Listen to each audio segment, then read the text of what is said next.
ملک ندیم کی رپورٹ کے مطابق 23 مارچ یوم پاکستان کے موقع پر فوجی طاقت کے سالانہ مظاہرے کی تیاری میں ہفتوں سے فوجی ہیلی کاپٹروں اور تیزی سے اڑنے والے لڑاکا طیاروں نے اسلام آباد کے آسمانوں کو عبور کیا۔ یہ مشکل معاشی اوقات ہیں اور اس لیے لاگت کے بارے میں متجسس میں نے چیٹ جی پی ٹی سے مشورہ لیا۔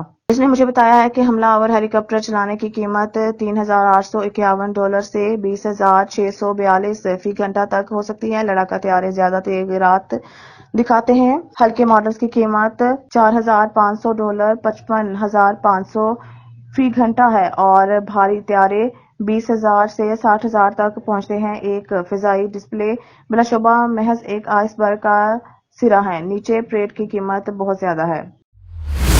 ملک ندیم کی رپورٹ کے مطابق اسلام آباد سپریم کورٹ نے قرار دیا ہے کہ ہائی کورٹس کو آئین کے آرٹیکل 199 کے تحت سو موٹو اختیار حاصل نہیں ہے اور جب وہ اختیارات اور دائرہ اختیار سے باہر اختیارات کا استعمال کرتے ہیں تو وہ عدالتی تجاویز کی مرتکب ہوتی ہیں۔ جسٹس جمال خان مندوخیل کی سربراہی میں جسٹس محمد علی مظہر اور جسٹس سید حسن اظہر رضوی پر مشتمل 3 رکنی بینچ نے ایڈ ہاک یا کنٹریکٹ ملازمین کی خدمات کو ریگولر کرنے سے متعلق سندھ ہائی کورٹ کے فیصلے کے خلاف درخواستوں پر سماعت کی ہے۔ 6 سال کے کل طوالت کے ساتھ وقتاً فوقتاً توسیع دی گئی ہے۔ سندھ حکومت نے 2013 میں سندھ ایڈ ہاک اور کنٹریکٹ ملازمین کی ریگولرائزیشن ایکٹ 2013 نافذ کیا۔ 2013 کے ایکٹ کے سیکشن 3 کے مطابق BS 1 سے BS 18 کی پوسٹ کے خلاف ایڈ ہاک اور کنٹریکٹ کی بنیاد پر مقرر کردہ ایک ملازم جو اس عہدے پر تقرری کا اہل ہے اور اس وقت سندھ کے کسی بھی سرکاری محکمے میں خدمات انجام دے رہا ہے، یہ سمجھا جائے گا۔ ملک ندیم کی رپورٹ کے مطابق پاکستان کے صدر زرداری پاکستان کی مسلح افواج کے جوانوں اور افسران کو اعزاز سے نواز رہے ہیں۔ ہفتہ 23 مارچ 2024 صدر آصف علی زرداری 23 مارچ 2024 کو اسلام آباد میں یوم پاکستان پریڈ میں پہنچے۔ PID اتوار کو انٹر سروسز پبلک ریلیشنز کی جانب سے جاری بیان کے مطابق صدر آصف علی زرداری نے ہفتہ کو پاک فوج، بحریہ اور فضائیہ کے افسروں اور جوانوں کو فوجی اعزاز سے نوازا۔ 1 ستارہ بصالت، 135 تمغہ بصالت، 45 امتیازی اسناد، 148 COAS تعریفی کارڈز، 23 حلال امتیاز ملٹری، 109 ستارہ امتیاز ملٹری اور 137 تمغہ امتیاز ملٹری۔ فوج کے میڈیا ونگ نے کہا ہے کہ افسران اور سپاہیوں کو فوجی اعزازات سے نوازا گیا۔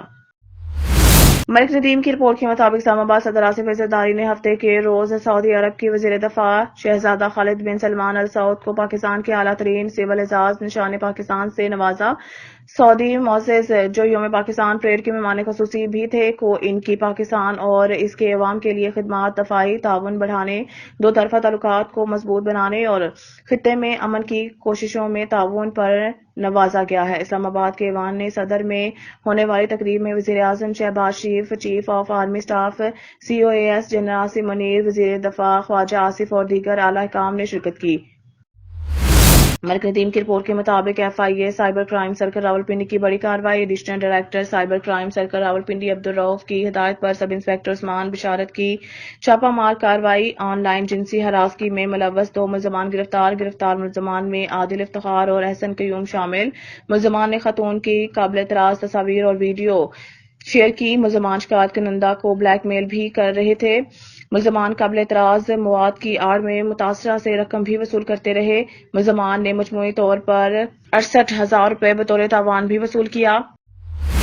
ملک ندیم کی رپورٹ کے مطابق تھانہ سول لائنز کے علاقہ شیر زمان کالونی میں بیوہ خاتون اور ان کے بیٹوں پر تشدد کا واقعہ۔ SSP آپریشنز فلائٹ لیفٹیننٹ حافظ کامران اصغر، SDPO اور SHO سول لائنز واقعے کی اطلاع پر فوری موقع پر پہنچ گئے۔